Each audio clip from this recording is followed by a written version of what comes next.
Selamat malam, berjumpa kembali bersama saya Sandro Jabrik, wong ganteng sak donya, mohon untuk tidak menyebutkan nama dan identitas dalam percakapan ini karena percakapan ini saya naikkan dalam konten YouTube.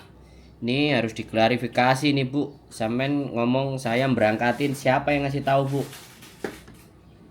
Ya enggak, waktu itu kan saya baca di sosmed kalau nggak salah ya, di medsosnya Mas Sandro loh. Kalau nggak salah itu kan ada status gitu loh, berangkat ke Jepang gitu, kirain saya Mas Sandro itu berangkatin ke Jepang juga gitu. Dikonfirm dulu Bu, ditanyain, jangan cuman baca terus dianggap cuman anggapan. Nanti nek sampean ditakoni sama yang lain jawab sama Sandro lo berangkatin lah, jadi fitnah. Nanti di cross check dulu, makanya langsung tak telepon, saya mau meluruskan gitu. Oh Oke. iya iya. Saya tahu. Ini kan ceritanya saya cari info-info untuk hmm, ke Jepang ya, buat hmm. anak saya. Terus takutnya kan kalau yang asal masuk itu kan takutnya nggak resmi gitu kan, kita juga takut juga gitu. Jadi coba hubungin Mas Andro gitu kan, istilahnya saya sudah tahu lah orangnya, sudah di sana sudah jumpa, sudah sering jumpa, sudah kenal kan. Nggak mungkin kan Ida kan kayak gitu. Siap. Jadi kan ini ceritanya tadi itu saya cari info gitu, soalnya anak saya kan minat berangkat ke sana gitu, cuma kan nanya-nanya minimal itu umur berapa gitu kan, dia kan juga belum ada 18 kan gitu, cuma sudah pengen berangkat ke sana gitu. Oke, saya jelasin ya Bu. Kalau saya bilang, Ya. saya sudah share tadi 2 link ya. Itu silahkan dicari infonya. Jadi anaknya sampean suruh nanya ke sana. Ya. Anaknya pasti ya. lebih tahu, lebih pinter, lebih ngerti. Nah, saya kasih penjelasan sampean itu clue. Jadi kalau seandainya ada berita, ada yang bertanya, itu bisa meluruskan jawaban. Jadi kalau sampean tadi bilang anak saya mau kerja, iya, kerja di Hong Kong itu kerja di Jepang itu harus sekolah dulu. Sekolah bahasa. Iya. Ya. Makanya sampean Tahu. Nah, makanya sampean bilang ini kerja loh, bukan sekolah loh. Ya sekali lagi, kalau kita itu harus belajar dulu, beda sama di Hong Kong. Di Hong Kong belajarnya di PT. Kalau mereka di LPK. Karena standar ke Jepang, standar di Jepang itu kalau kita mau bekerja di sana secara resmi, sekali lagi ya secara resmi ya, ini beda lagi kalau cari kerjanya kayak saya Bambung dan cari kerja berangkat ke sana jadi turis, itu beda persoalan. Ini kalau kita resmi, kita harus mempunyai sertifikasi bahasa itu N4 atau minimalnya N5. Itu namanya namanya JLPT, tes kemahiran bahasa Jepang. Nah, sekarang tergantung visanya. Nah, visanya magang atau visa Tokutegino. Jepang sudah ada 2. Ada yang magang, ada Tokutegino. Nah, ini saya jelaskan sama Ibu supaya Ibu nanti memberikan gambaran buat anaknya, supaya anaknya nanti juga tertarik untuk mempelajari sendiri. Nah, sekarang kalau kita pertama magang. Lah kalau magang itu pasti dicarikan LPK dan sekali berangkat itu bisa banyak. Itu kalau magang. Ya, langsung di perusahaan banyak karena magang gajinya nggak terlalu besar. Ya 8 juta dan 12 juta itu maksimal kalau dia lembur. Bisa 15 juta itu keren. Itu magang yang keren. Nah, makanya magang aturannya biasanya sampai kalau nggak salah 3 sampai 5 tahun. Saya sebenarnya ingin mewawancarai anak-anak yang magang, tapi saya belum ketemu supaya penjelasannya lebih detail. Nah, saya cari info-infonya di YouTube. Oke, itu kalau magang. Dan kebetulan istri saya ini punya temen karib, bestinya waktu di SMEA. Kebetulan anaknya sudah berangkat ke Jepang, ke Shizuoka, tapi statusnya magang. Nah, itu statusnya magang di sana. Nah, untuk visa yang kedua namanya Tokutegino. Nah, ini beda lagi. Ini kerja. Jadi ke Jepangnya tuh kerja, bukan magang. Kalau magang itu ya setengah pekerja, setengah belajar. Kalau Tokutegino itu bekerja, dan Tokutegino syaratnya adalah N4 tambah 1 ijazah lagi namanya SSW, Special Skill Worker. Nah, Special Skill Worker ini ada 14 bidang, mulai dari pertanian, kemudian konstruksi bangunan atau pengepakan barang, kemudian hospitality atau misalnya restoran, ya kan. Terus ada juga perawat atau kangoshi dan kagangoshi, perawat-perawat orang tua, dan itu punya standar namanya satu lagi SSW, Special Skill Worker. Jadi kalau mau dapat Tokutegino minimalnya dapat 2 sertifikasi itu tadi, N4 dan SSW. Barulah ketika sudah lolos itu, makanya terus tinggal cari pekerjaannya. Nah begitu lah, cari pekerjaannya itu bisa sendiri, jadi mandiri, jalur mandiri. Dia bisa upek-upek cari sendiri di website, interview sendiri, semua sendiri. Bisa jadi melalui LPK gitu, jadi melalui LPK. Nah biasanya kenapa orang ke Jepang itu kok lama, kok ada yang 1 tahun nggak berangkat? Soalnya mereka nggak tembus di N4-nya gitu loh. Ujian bahasa Jepangnya itu nggak tembus, sedangkan ujian bahasa Jepang itu setahun ada 2 kali. Jadi nggak bisa seluruh dunia hanya 2 kali di semua. Makanya kalau ujian pertama nggak lulus kan harus nunggu 6 bulan lagi. Nah ke Jepang nggak bisa di kong kali kong, ini beda sama di Hong Kong, ya kan? Karena dia bekerja bertanggung jawab terhadap perusahaan. Dan gajinya kalau Tokutegino bisa mencapai 18 juta sampai 27 juta. Nah itu informasi yang sederhana dan singkat, sampean silahkan pahami.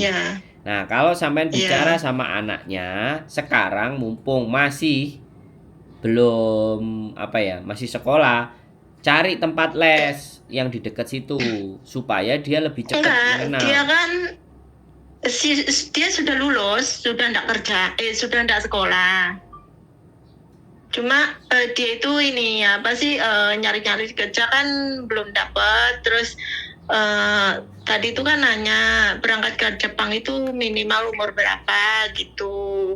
Soalnya kan dia kan belum ada 18 baru 17 lebih lah gitu kayaknya.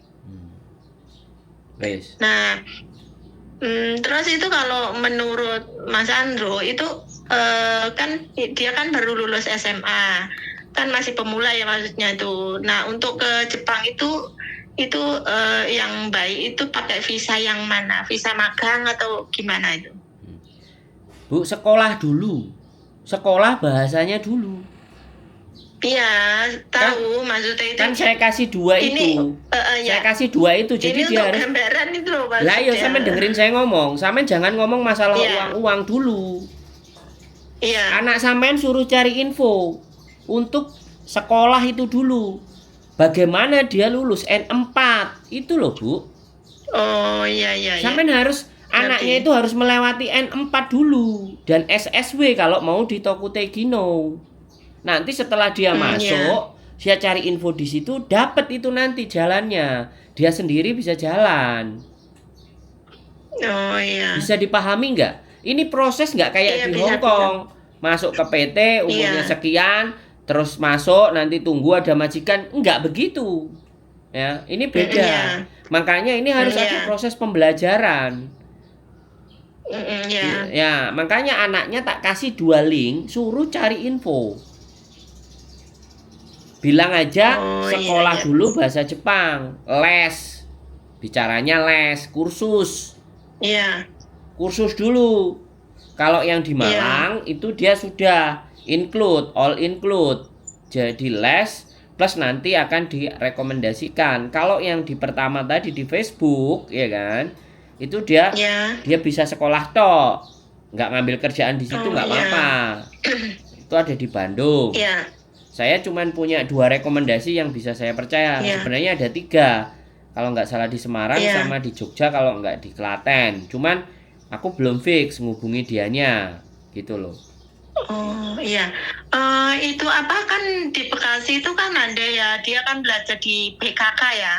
yang apa sih dari pemerintah ya, pemerintah Bekasi itu kan juga ada belajar bahasa Jepang itu juga bisa disalurkan. Itu cuma katanya ada biaya 10 juta gitu. Itu resmi atau enggak ya Mas? Jangan tanya ke saya kalau itu. Ya, kalau sampean penanyakan LPK itu yang di luar sana, saya tidak bisa menjawab dengan fix resmi atau tidak. Tapi kalau sampean tanya sama saya cuma rekomendasikan 2 itu. Selain itu saya nggak berani. Silahkan. Kalau sampean makanya jangan bertanya ya, karena orang selalu bilang rumahnya yang dekat. Yang dekat rumah kita, yang dekat ini, yang dekat itu. Kalau saya nggak peduli mau dekat mau enggak, ya. Selama saya bisa percaya tempat itu bisa memberikan jalan buat saya akan kejar. Mau di mana itu, mau di Kalimantan, mau di Sulawesi, mau di Sumatera, karena saya benar-benar kepingin sesuatu. Buktinya ke Hong Kong aja tak Uber, ke Jepang aja tak samperin. Cuman ini schedule-nya aku nggak bisa ke Jepang karena harusnya aku bisa kasih info lembaga kursusan yang ada di sana, nyata live aku datang, aku wawancarai kan, jadi valid infonya.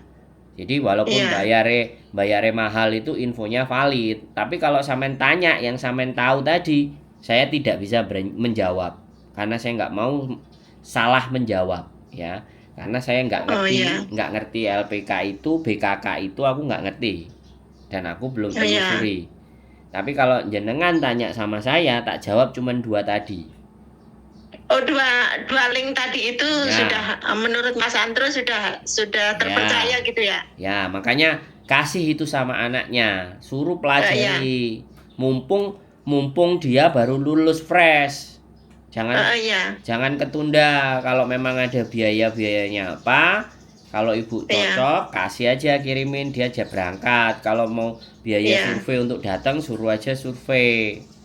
Suruh lihat-lihat, suruh tanya-tanya, nomor teleponnya ada. Yang satu boleh itu nomor teleponnya, bilang aja dari Sandro. Yang satu yang nomor 2 di Malang itu namanya Pak Victor. Bilang aja Sandro yang kasih info. Kalau dibilang dari Mas Sandro gitu mereka sudah paham. Kalau yang di Facebook enggak. Kalau yang Malang tahu. Karena saya sudah pernah ketemu.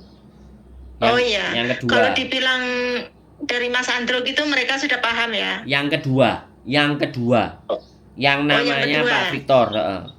Yang link pertama dia pasti nggak tahu. Tapi saya ngerti kredibilitasnya. Jadi pokoknya datang aja, saya mau les. Ngomongnya les atau kursus bahasa Jepang.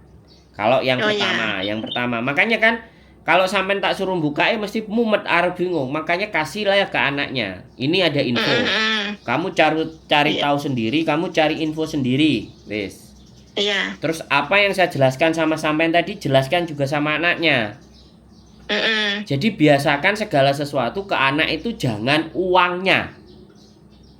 Inilah mental orang Indonesia, selalu bertanya berapa uangnya, bayarnya berapa. Jangan, tapi cari tahu dulu caranya. Ya, uang itu bisa dicari, ya kan? Tapi cara ini loh yang paling penting. Kalau orang sudah bilang uang, penipu itu pasti akan datang. Itu loh, Bu, ya. Sekali lagi nih tak kontenin. Apapun persoalan itu jangan bicara uangnya, tapi yang kita tanyakan kira-kira bagaimana caranya.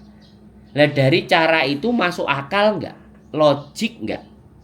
Jadi jangan dibicarakan uang. Kalau sampai di awal sudah membicarakan uang, itu kesempatan. Makanya kenapa teman-teman itu banyak tertipu. Karena selalu pertama yang ditanyakan adalah berapa uangnya. Masuk akal nggak? Masuk akal nggak? Ya, makanya dalam mencapai sesuatu, ibu harus kasih tahu ke anaknya. Kalau anaknya nanya berapa uangnya, sudah kamu cari info dulu. Jangan ngobrol masalah berapa uangnya. Kamu cari tahu dulu, pahami dulu, masukkan ke logika pikiranmu. Kalau sudah ternyata pas, nah baru kita bicarakan uang. Bisa dipahami kan, Bu? Iya, bisa. Indonesia, jadi harus sampean walaupun sudah harus di Hongkong juga harus lebih paham. Makanya kan teman-teman ini semuanya kan banyak ceritanya ditipu-tipu karena selalu berapa uangnya. Siapkan uang 30 juta. Saya proses ke Hongkong, visa turis. Bye, ya wis. Siap-siap ngelundasi. Iya, benar. Ya? Iya. Sudah paham. Jelas? Sudah paham, Bu? Sudah. Iya, sudah jelas. Makasih kalau nggak jelas, anaknya sendiri suruh telepon ke saya. Wis. Oke. Nanti tak sampaikan linknya. Nanti kalau kurang paham langsung tak suruh hubungin Mas Andro saja. Suruh nonton channel YouTube saya juga biar dia tahu dan kenal. Iya. Tak terang undangannya. Siap, sehat selalu Bu. Matur sembah nuwun. Assalamualaikum. Nah, orang tua ya teman-teman. Orang tua itu kayak gitu ya. Angger-angger ya kan. Tanya langsung sensot. Pemeneh saya masih anak kecil. Sebenarnya nggak boleh ya. Tapi bagaimana ya? Kalau kita tidak menjelaskan seperti itu kan kasihan. Sedangkan anaknya kan perempuan. Ya, jadi ya sudah. Kalau sama orang tua, sorry to say, ngomong aku bengek-bengek, tujuannya bukan ke situ. Bukan marah-marah. Tujuannya adalah membuat dia jadi lebih paham. Karena namanya orang tua ini kadang-kadang ya, cara menyampaikannya itu harus benar-benar supaya nggak keliru. Oke, gitu aja teman-teman. Waktunya mandi. Keep stay tune my YouTube channel and see you next video. Bye bye.